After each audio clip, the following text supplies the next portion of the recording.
अंग्रेजीमा भन्दा happy new year. हाम्रो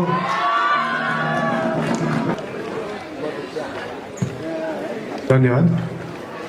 उपस्थित कार्यक्रमका अध्यक्षज्यू, अतिथिज्यूहरू तथा सम्पूर्ण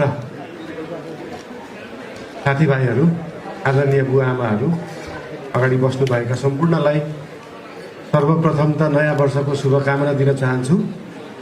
एलेदोङ 5086 को सबैजनालाई शुभकामना।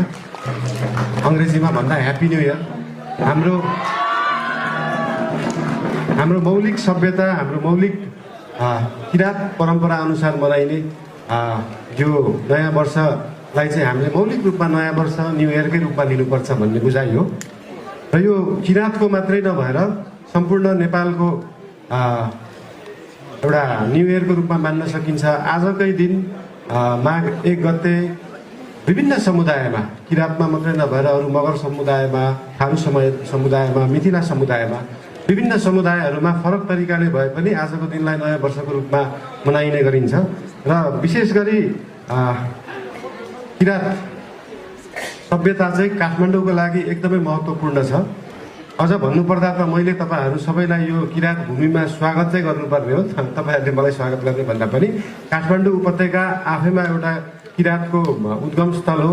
तपाईँहरूले यलम्बरलाई राजा माने पनि काठमाडौँ उपत्यकामा चाहिँ यलम्बर भनेर हामी भगवान भनेर पूजा गर्ने चलन छ। आकाश भैरव, इन्द्रचोकमा रहेको आकाश भैरवलाई चाहिँ हामी यलम्बरको रूपमा पूजा गर्छौँ। र काठमाडौँ उपत्यकामा भएका 3टा जिल्लाहरू छन्, काठमाडौँ, ललितपुर, भक्तपुर। ललितपुरको मौलिक नाम पनि यल हो, भनेको यो उपत्यका यलम्बरको राज्यको रूपमा मानिन्छ, यलम्बरलाई भगवानको रूपमा मानिन्छ। र यो एकदमै महत्त्वपूर्ण कुरा किन छ भन्दाखेरि जसरी